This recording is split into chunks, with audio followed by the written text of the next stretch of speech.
Hi, welcome to this week's episode of the Jim and Shelby Show, the All Things Print Podcast. I'm Jim Raffle. And I'm Shelby Sabusic. How are you today, Jim? I am fantastic. I think today we want to talk about planning, right? Personal planning versus Mhm. company planning. Uh, Okay. think of your daytime or your day planner or your whatever you're using to plan. Some people do that digitally, some people do it analog on paper, some people do a little bit of both.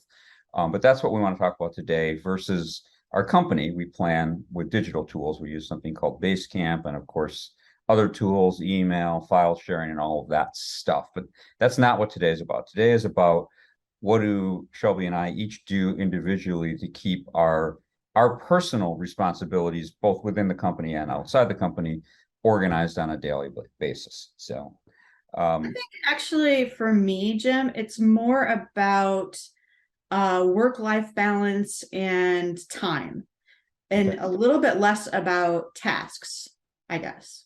So I think how we got here is we both were using a system from a company called Best Self, um, and it's something called the Self Journal. And we Mhm. were using that for 5 or 6 years. In fact, let me share the screen Okay. and show you guys what that looks like. Okay, so here's the website for Self Journal or Best Self, and they've got a lot of products and a lot of crazy things. We were basically just okay, it looks like they're doing some really crazy things now. We were just using this thing called the Self Journal here. And the nice thing about the Self Journal is it allows you to get very focused on what you're doing each and every day. And it actually, each book is only good for 13 weeks because every two-page spread, as you can see here, is a day in and of itself. And it actually looks like they've changed it from when I was using it even 6 months ago. But I think we both came to the same conclusion. It was just too much, right? Well, it was a lot to fill out every single day, and not every one of those categories was relevant to every single day. So I was finding myself spending too much time trying to fill it out. Like I felt some kind of accountability or responsibility to fill in the blanks because the blanks were there. And I think it was a time waster. And then after a while, it was even a paper waster because I would just stop using it for a day or two here and there.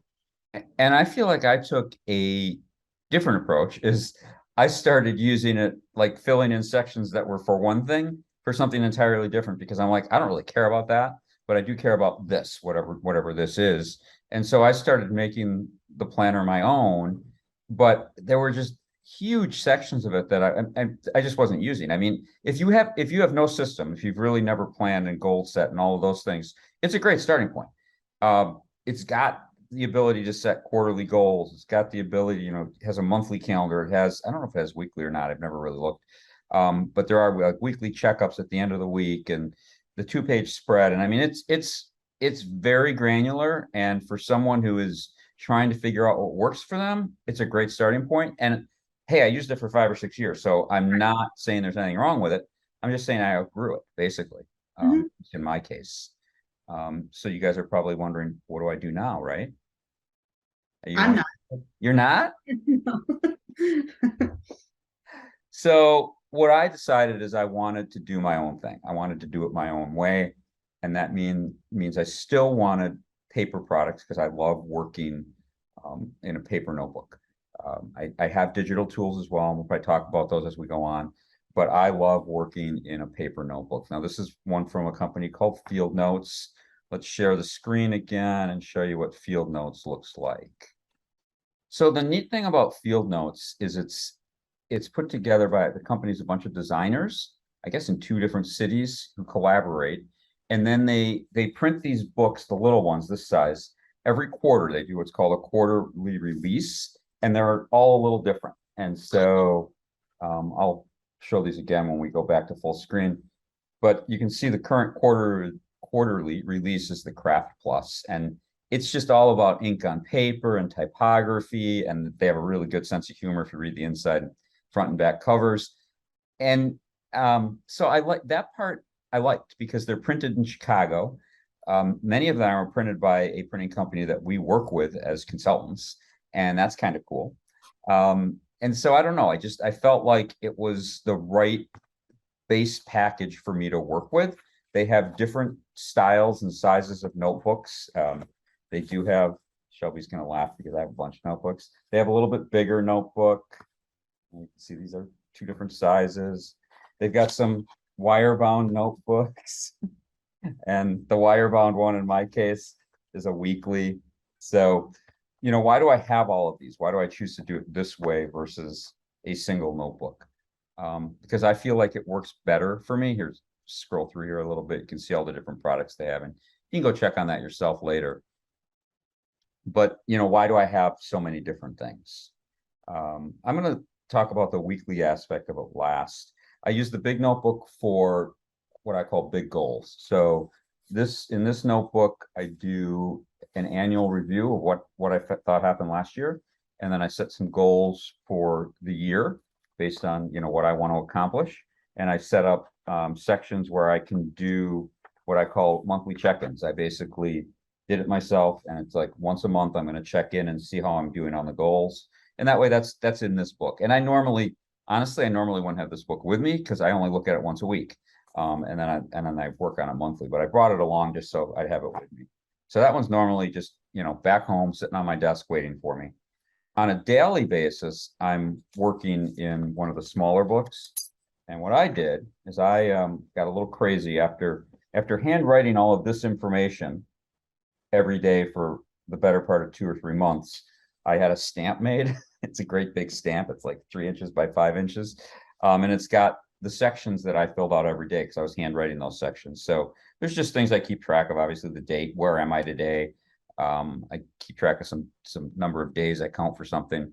I've got a grateful for category, a goal, mantras, and then sales. And the sales is the one I want to focus on because to me, that's the single most important metric that we keep track of in Colorcasters is how much did we sell today? And yes, I know I could do that with an accounting system. I do, and I can, and I go look at that too. But this is different. This is me making sure that at the end of the day, I go look at what the sales were for the day. I add them to the sales from the previous period. In this case, I keep track for a whole year. And that way I know how we're doing on our annual sales goal. And that's just, I have figured out that that's the metric that works. Over 5 years of running Colorcasters, we've grown a really nice company by doing that. So I keep that front and center, and it's something I do manually on paper. And I actually, you know what? When we were talking before this, you have a reason that you like to do things on paper, Shelby. Can you share that? Well, it's about the actual act of writing things down. I do have a digital calendar that we share as a company, and that's important because I can look ahead 5, 6 months from now and say, oh, I can't schedule something on that date. We have a trade show. That's important to me. But I would never remember that off the top of my head without that digital camera or calendar. When I write things down, it's ingrained in my memory. And I would sometimes I don't even have to look at my notebook because I wrote it down last night or this morning, and I know what I need to do today because I wrote it down, and I don't something connects the act of writing from my fingers to my brain. I don't know what it is. It's the same thing with like birthdays. I have to have a physical wall calendar that I magnetically put on my refrigerator. Otherwise, I won't remember people's birthdays. But once I write it down, I can tell you the 3 people important to me who have birthdays this month are the 26th, the 27th, and the 29th. I know that. You have a leap year birthday? Today, this is January, Oh, not February. I guess that's why I have this. Perhaps. Maybe you should get a wall calendar. There is one at home, and there things like that are on the one at home, which I don't keep track of. That's someone else's responsibility. I see. Um, but you're a big fan of the weekly, I the am. weekly spread, right? I am now. At least I'm trying it out. I've been trying it out this for the past, I don't know, 3, 4 months. And what's the brand you're using again? I can't remember. Clever Fox. Clever Fox. All right, so you use a weekly planner. I don't know which one you use, but people can go to Clever Fox Planner themselves and look through. And basically, it's similar to what I just showed, where it's different, but it's similar in that it's the entire week on a 2-page spread. And you like that versus one day per page. Why?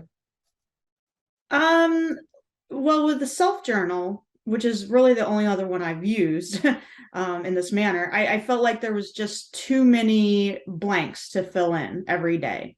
Okay. And I found it impossible to keep up with it after a while. My day would get too busy, or I would just be stumped on how to fill out this one section because nothing happened that day that pertains to what it was asking me to fill out. Mhm. Um, this way, I can look at an entire week and I don't have to rewrite things from day to day. You know how you have like the running list of things to do?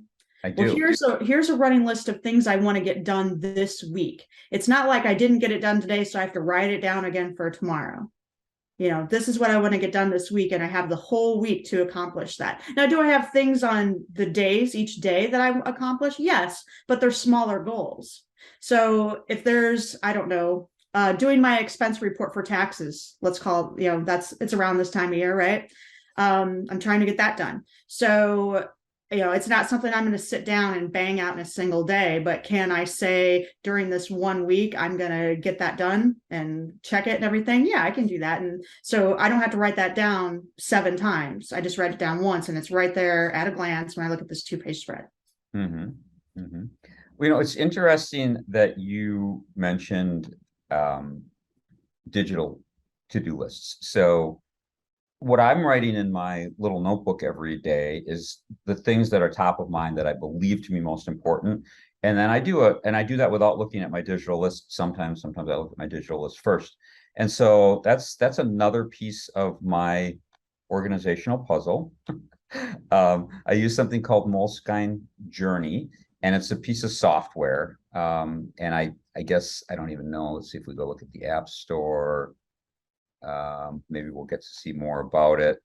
But it's a digital planner that I have found to be very, very useful. Like self-journal, there's a whole bunch of stuff in there I don't use, but unlike self-journal, because it's digital, I don't even see the parts I don't use. There's all kinds of things I could track. You could do a food journal, and you can do an exercise journal, and you can do a mood journal. And I just turn all that, actually, it's all turned off by default. So I just choose to never turn those features on. The biggest single feature I use on a daily basis is, as you just said, my running to-do list, right? So it's really hard for me to lose track of something. It may be on there for 5 or 6 weeks, and it shouldn't be, but it is. And if I'd have just done it, it wouldn't be there for 6 weeks. But I don't forget about it, right? And I think that subconsciously, when I was moving my to-dos handwritten from page to page to page, I think subconsciously I might have lost some of them, or even consciously. And I just said, I'm not going to do this. Nobody's noticed. I like that it's digital, and that has to be a very conscious decision. Am I going to delete this? Not am I going to not write it again? Am I just going to delete it? Because then I can't lie to myself and say, oh, I forgot it. Mm-hmm. So I found it to be very useful to blend the digital and the analog. But I really, like you, I like the part about writing things down on a daily basis, because it's really hard to forget the things that you write down. Right. Yep. Yeah. So, all right. Anything else about planning? Did we cover that pretty well, you think? So I was thinking, people who don't use these paper planners, basically these notebooks, how do they go about finding one? What I did when I was looking for a new one most recently is I went to Amazon and I just started looking through and I put in weekly planners, and most of the time the good ones show you sample pages. Mm-hmm. And I would highly suggest looking at the sample pages before you buy something, because if you can't fit your life, personal, professional, whatever it is you're trying to write down and keep track of, if you can't fit it nicely, easily on those pages, it's probably not the right one for you. There's ones that are really detailed, and there's ones that are more sparse. There's some that are in the middle. Sometimes it's about a personal journey. Sometimes it's very goal driven, and sometimes it's just very task driven. So I guess when I look at what I wanted mine to do, it was work-life balance, like I mentioned before. I have both personal and work tasks in mine. Now, a lot of it ends up work wise on that digital calendar that we share and in Basecamp, our digital CRM, I guess you can call it. But the nitty gritty, the little like this needs to get done, go look it up at Basecamp and all the details are there. That stuff is actually written down in short form in my notebook so that I remind myself that it needs to be a priority this week or this day. But it's also mixed in with, hey, don't forget you really got to get the oil changed in the car this week. I mean, that's, it's got to get done, and it may not, be as important as this one work task, but if you need to drive somewhere next week, if you want to go on a day trip to visit a client, you might want to figure out a way to get your oil changed this week. So I try to look at it that way. It's work-life balance. Yeah, I mean, yeah, I mean, now that we've established that, it's like I've got meetings I'm looking at next week, and yeah, I've got meetings written in here, but then I have, very exciting things like a haircut, right? That is like, you don't want to forget, right? I mean, there's a lot up here to style and take care of. I thought you were going to say I have a lot at my head to keep track of, but on the difference, never mind. That would be accurate. That would be accurate too. Yeah.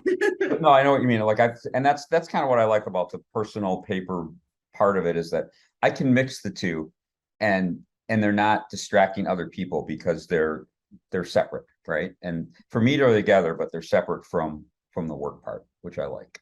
Yeah. And I did pretty much the same thing. I looked at a bunch of the online. I like the online ones who will even let you download a PDF version and play around with, print it out and play around with it, see if you like it. I've done that recently with some other kind of notepad type products I've taken a look at. One of them I actually bought. But the field notes I found, I actually didn't find the field notes. I was aware of them through a friend who had given me a field notebook many years ago. And I remembered it. And I'm like, I like that size. I'm going to see if that size will work for me. And I throw it all together in one great big kind of notebooky thing. And so I have a smaller version. Pardon me? I kind of understand why you have the 4. I mean, and when I'm going to flash mine real quick, because I don't know. I don't think there's anything real personal in here, but this is what a week of my mess of a life looks like. So I mean, I can understand. That was last week. So I can understand why you might want to divide things out a little bit. When I look back at mine, I'm like, well, okay. But see, that I like, I'm a creative type. So that is a creative mess to me. And it makes sense in my creative brain. And I understand why you, being more techie, you need a notebook for this, a notebook for this, and then it all fits in this nice little binder. And some of them you leave at home. And I mean, I can get there with you, but here, this is me. That's just me. Client notes, personal daily journal, annual journal, week by week. Let me know how it works out for you. It's just it looks crazy to me too. If you'd have said, if when I started using self-journal 6 or 7 years ago, 5 years ago, whatever it was, if you'd have said, Jim, you're going to end up with 4 journals in your own notebook, and I'd have been like, I'm not. I can barely handle one. Right. But I've taken all the pieces that work for me, and I've still got them. By the end of this year, I may get rid of some of this because it's new. It's I started it before the first of the year. We both kind of started this in the fourth quarter last year, so I'm feeling pretty comfortable. I'm not going to throw any of this away. It might get refined a little bit, but I like what I'm doing, and it's just I'm easing into it. That's the other thing. Be gentle with yourself. I didn't like figure this all out in one day. This has been a switching from self-journal to this 4 notebook system has been 2, 3, 4 months journey. I don't know exactly, probably close to 4. Now that I think about it, and refining, what I didn't just go get that stamp made. I played around with the sections I wanted, how big I wanted them, what I wanted to put in there. And that took a while. And so, and of course, like anything, once I ordered the stamp and pushed it down one time, I'm like, oh yeah, I should have this and this and this. So there'll be a version 2 of that stamp. Yeah. The stamp purchase is a little concerning, frightening, because what you've done is you've started to gamify your notebooks. No, not me. So And I get it. Mine came with stickers, which I haven't really dived into, at least not on the weekly planner. I mean, I guess on the monthly one I've done a little bit, but not really. So I haven't stickerfied it yet. You, Yeah. however, have a custom made stamp. So I'm a little frightened where this could be going. I have this vision of you having a case with like 5 stamps that you take along. And maybe 3. I can think of 3. okay, yeah, see, and there's going to be ink pads. Just wait, ink pads, but different colors. Oh, I love. Oh, different colors. Yeah. So, So I got the black. Okay, you're right. I got the next one's got to be a different color. Okay. right. Yeah. Anyway, all right, we digress.